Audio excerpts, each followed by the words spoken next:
Orthogonal matrices. A square matrix is said to be orthogonal matrices if A into A transpose equal to identity matrices या A transpose into A identity matrices होता है, तो उस case में A को क्या बोलेंगे, A is A transpose matrices, right.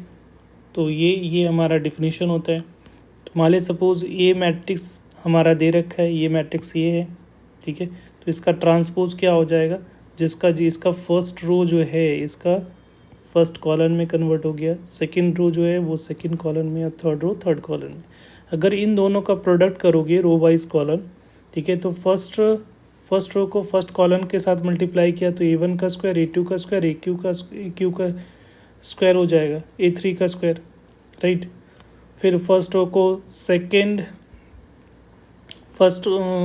रो को फर्स्ट कॉलम के साथ करोगे तो B1 A1, ठीक है, इसके साथ किया तो B1 A1 ये आ जाएगा, ठीक है। उसी तरह से फर्स्ट रो को अगर थर्ड कॉलम में करोगे तो ये आएगा, राइट। फिर सेकंड कॉलम को लिया फर्स्ट रो के साथ करोगे तो ये रिजल्ट आएगा। फिर सेकंड रो को सेकंड कॉलम के साथ करोगे तो B1 का स्क्वायर, B2 का स्क्वायर, BQ का स्क्वायर आ जाएगा, B3 का स्क्वायर, इस तरह से आ जाएगा। और फिर सेकंड रो को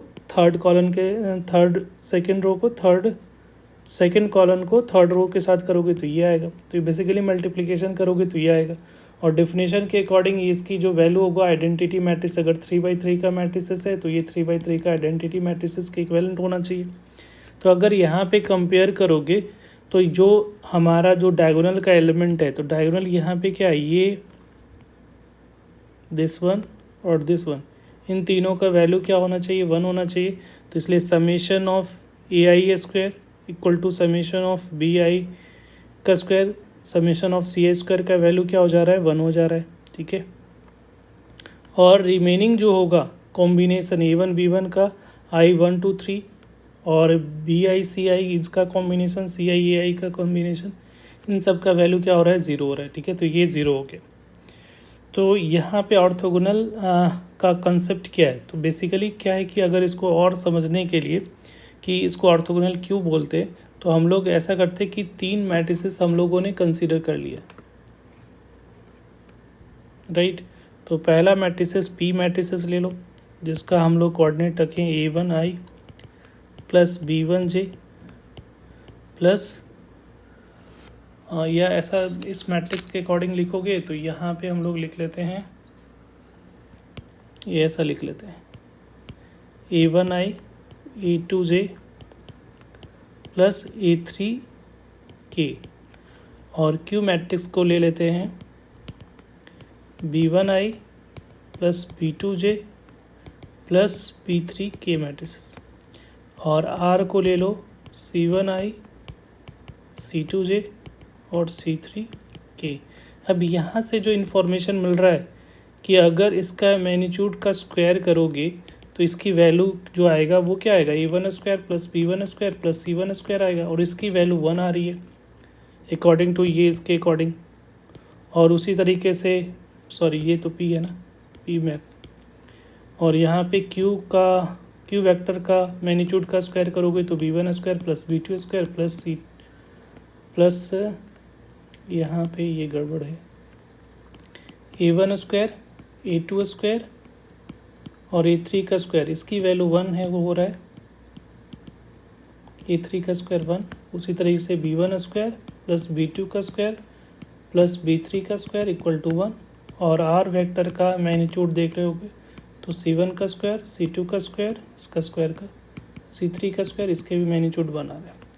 तो किसी भी वेक्टर का अगर मॉडुलस का मैग्नीट्यूड का स्क्वायर अगर 1 आता है तो इसका मतलब PQR कैसा होगा, एक आइडेंटिटी यूनिट वेक्टर होगा, ठीक है। तो ये तीनों कैसा है, एक यूनिट वेक्टर है, या इसी को कहते हैं डायरेक्शन वेक्टर। और यहाँ पे एक दूसरे का प्रोडक्ट करोगे P को Q के साथ तो क्या मिलेगा, A1 B1 A2 B2 और A3 B3, एक कॉम्बिनेशन आ रहा है। तो ये जो वैल्यू आ रहा है ये 0 आ रहा है। उसी तरीके से आप P.R करोगे तो ऊपर भी वैल्यू 0 आएगा, ठीक है। इसका करोगे तो क्या आ रहा है, P का तो A1 C1 A2 C2 और A3 C3। और यहाँ से एक कॉम्बिनेशन और रह गया, पी क्यू हो गया क्यू आर। क्यू आर का अगर प्रोडक्ट करें तो B1C1 B2C2 और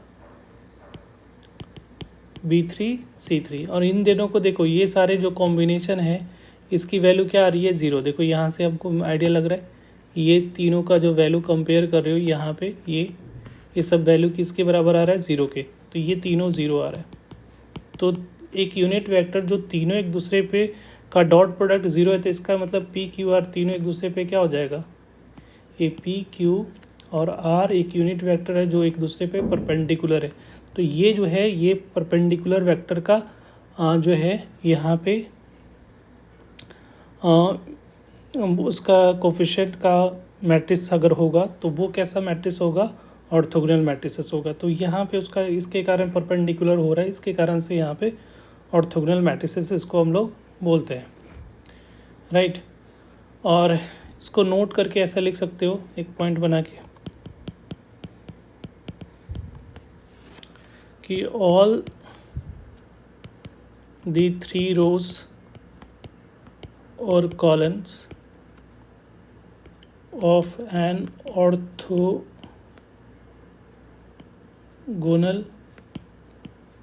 matrix are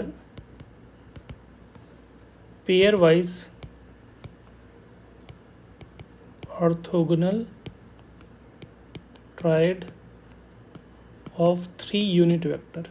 जैसे कि ये 3 यूनिट वेक्टर की बात हो रही है, 3 यूनिट वेक्टर का ट्रायड का मतलब होता है 3 पेयर, ठीक है। तो ट्रायड ऑफ 3 यूनिट वेक्टर का पेयर वाइज का ऑर्थोगोनल मैट्रिसेस है, ठीक है। इसका एक पॉइंट और डिस्कस करना है कि इसका जो डिटर्मिनेंट, ठीक है, तो इसका अगर डिटर्मिनेंट देखोगे, पेड़ डाल देता हूँ, डिटर्मिनेंट ऑफ ऑर्थोगोनल मैट्रिक्स। तो डिटर्मिनेंट ऑफ ऑर्थोगोनल मैट्रिसेस का क्या है, हमारा A transpose into A is equal to identity matrices है। तो अगर डिटर्मिनेंट लोगे तो ए का ट्रांसपोज इंटू ए का डिटर्मिनेंट इंटू आइडेंटिटी मैट्रिसेस का डिटर्मिनेंट हो जाएगा, राइट। तो यहाँ पे ए का ट्रांसपोज का डिटर्मिनेंट, ए का डिटर्मिनेंट इज इक्वल टू 1 हो जाएगा, क्योंकि आइडेंटिटी मैट्रिसेस का डिटर्मिनेंट की वैल्यू 1 होती है। और यहाँ पे ए स्क्वायर इज इक्वल टू 1 होगा, क्योंकि ए का ट्रांसपोज का डिटर्मिनेंट जो होता है वो डिटर्मिनेंट में कोई ट्रांसपोज करने पे डिटर्मिनेंट की वैल्यू में कोई चेंज नहीं होती है। तो यहाँ से आपको ये आइडिया लग गया कि ऑर्थोगोनल मैट्रिसेस का जो डिटर्मिनेंट की वैल्यू होगी या तो +1 होगा या तो -1 होगा। तो अगर पहले चेक कर सकते हो कि अगर किसी का डिटर्मिनेंट की वैल्यू +-1 होगा तभी ये पॉसिबिलिटी बनेगा कि ऑर्थोगोनल होगा, अगर नहीं आ रहा है तो वो ऑर्थोगोनल मैट्रिसेस नहीं होगा, राइट। या अगर कहीं ऑर्थोगोनल मैट्रिक्स मेंशन किया तो आप यूज़ कर सकते हो कि उसका डिटर्मिनेंट की वैल्यू +-1 2 केसेस लेके आप सॉल्व उसको कंसिडर कर सकते हो। Thank you.